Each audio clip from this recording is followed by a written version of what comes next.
আসসালামু আলাইকুম। ভাবুন তো, আপনি এখন যে জায়গায় বসে আছেন তার 1 মিলিমিটার উপরে 1 সেকেন্ড আগেও সেই জায়গার কোনো অস্তিত্ব ছিল না। কারণ মহাবিশ্ব এই মুহূর্তে নতুন নতুন স্থান সৃষ্টি করেছে এক অনন্ত প্রসারণে। এক অদৃশ্য শক্তি সব গ্যালাক্সি, সব তারা, সব নক্ষত্রকে আপনার চোখের আড়ালে এক অচিন্তনীয় গতিতে দূরে সরিয়ে দিচ্ছে।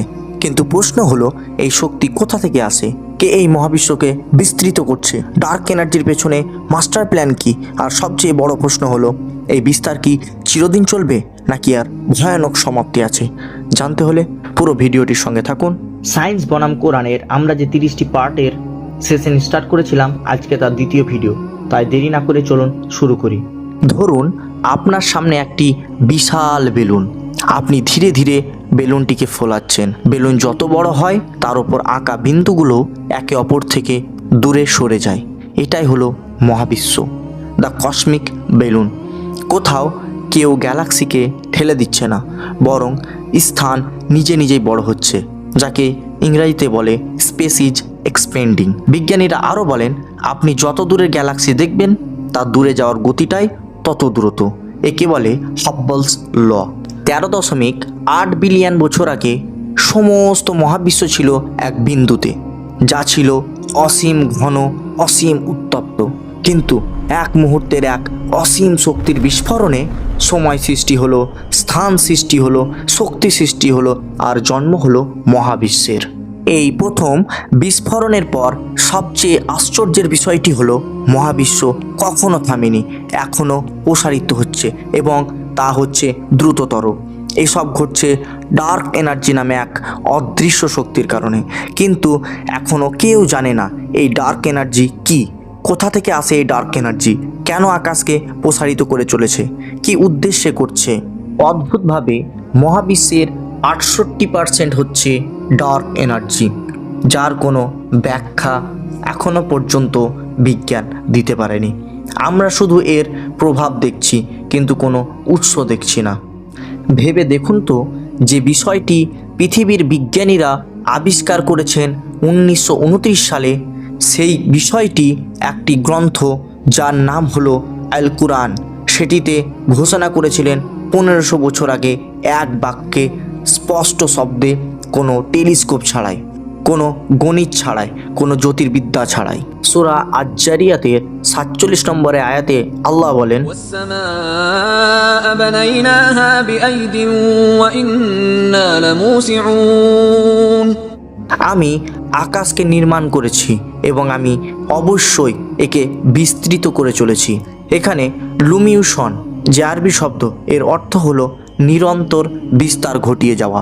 ঠিক বিজ্ঞান যা বলছে, the universe is continuously expanding, যা কুরআন 1500 বছর আগেই বিজ্ঞানকে বলে দিয়েছিল, দ্য কসমোস ইজ এক্সপেন্ডিং, সেটাই আজ মডার্ন কসমোলজির এক ভিত্তি।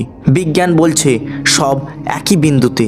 কোরআনে সূরা আম্বিয়ার 30 নম্বর আয়াতে আল্লাহ বলেন, أولم ير الذين كفروا أن السماوات والأرض كانتا رتقا ففتقناهما وجعلنا من الماء كل شيء حي أفلا يؤمنون। আসমান ও জমিন একসঙ্গে যুক্ত ছিল, তারপর আমি তাদেরকে পৃথক করলাম। একসঙ্গে যুক্ত থাকা হলো এক বিন্দু, এবং পৃথক করা হলো big bang theory.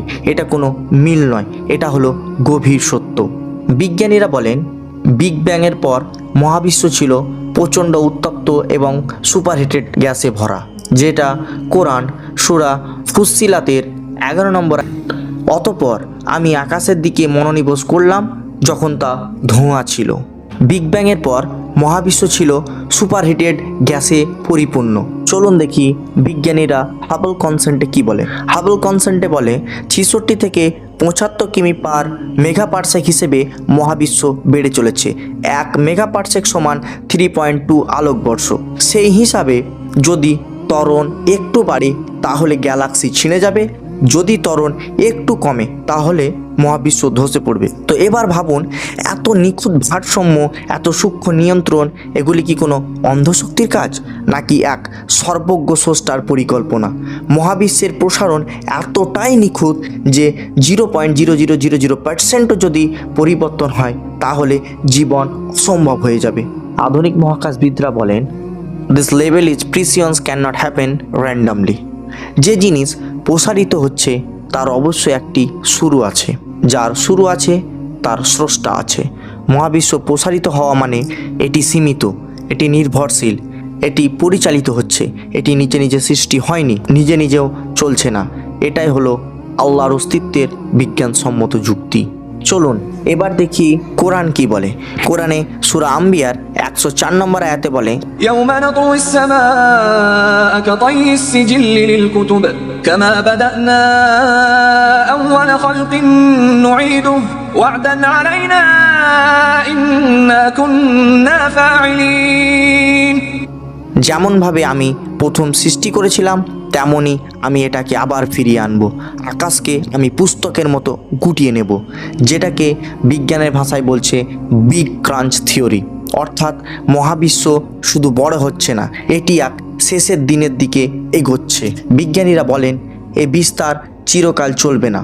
Dark energy যখন তার চূড়ায় পৌঁছাবে তখন শুরু হবে এক ভয়ঙ্কর যুগ, যেখানে আকাশ ছিঁড়ে যাবে, তারারা নিভে যাবে, স্পেস টাইম নিজে নিজেই ভেঙে পড়বে, যা কোরআন 1500 বছর আগেই বলেছিল।